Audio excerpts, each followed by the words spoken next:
Before the iPhone, technology felt like work. Phones were crowded with buttons. Menus were confusing. Manuals were necessary. Devices asked users to adapt to them to learn their language, remember shortcuts, accept frustration as the price of progress. Innovation existed, but it wasn't human. Most companies believed complexity was inevitable. More features meant more buttons. More power meant more confusion. Good design was decoration, something applied after the engineering was done. And almost everyone accepted that trade-off. This is the story of how Jony Ive and the iPhone challenged the assumption that advanced technology had to feel cold, technical, and intimidating, and how a quiet obsession with simplicity reshaped how the world touches technology. Long before the iPhone, Jony Ive was a child who noticed objects, not just what they did, but how they felt. The curve of a handle, the weight of a tool, the way a poorly designed object seemed to blame you for its own flaws. Growing up in England, his father was a silversmith and teacher.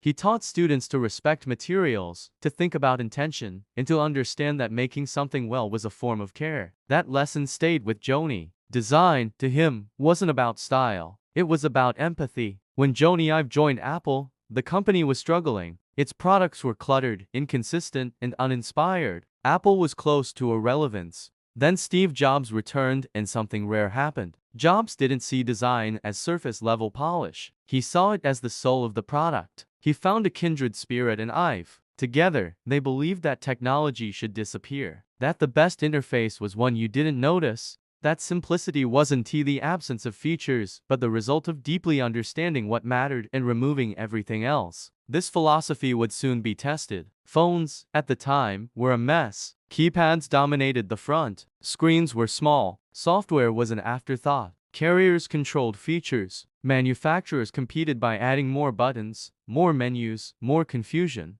The assumption was clear: physical buttons were necessary. Touchscreens were unreliable. People needed tactile feedback. Jobs and Ive questioned all of it. What if the entire front of the phone was a screen? What if the interface changed depending on what you were doing? What if the device adapted to you rather than the other way around? Inside Apple, the idea sounded reckless. There were technical hurdles everywhere. Battery life, processing power, accidental touches, glass durability, no stylus, no keyboard. Every decision felt like a risk. But Jony Ive pushed relentlessly for simplicity. He fought for rounded corners, clean surfaces, and a single button, not because it looked good, but because it felt right. He believed users shouldn't have to think about how to use something. They should feel it instantly. Designing the iPhone wasn't about adding features. It was about removing friction. Countless prototypes were built and discarded. Materials were debated endlessly. The team obsessed over millimeters, reflections, and transitions most people would never consciously notice. But they would feel them.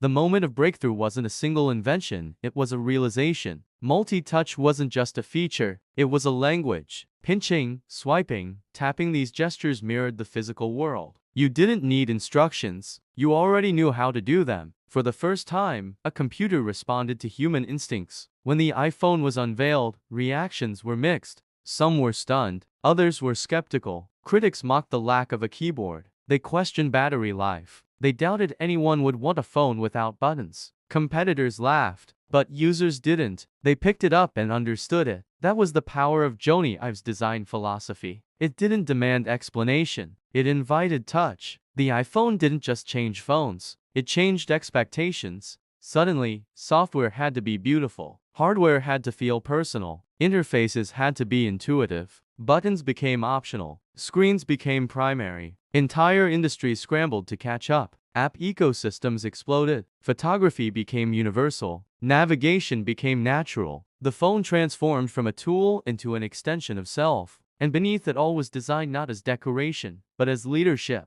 Jony Ive rarely spoke about innovation in terms of disruption. He spoke about care, about responsibility, about the idea that the things we make shape the way we live. The iPhone proved that simplicity is not easy. It requires saying no, it requires patience. It requires deep respect for the user. And it proved that when design leads, technology follows. Today, we live in a world of glass rectangles. We swipe without thinking. We expect beauty, speed, and clarity as default. That world didn't happen by accident. It happened because someone believed that people deserve technology that feels humane. The story of Jony Ive and the iPhone still matters because the future of innovation isn't just about what devices can do. It's about how they make us feel. And the most powerful technology of all is the kind that disappears, leaving only connection, creativity, and human intent behind.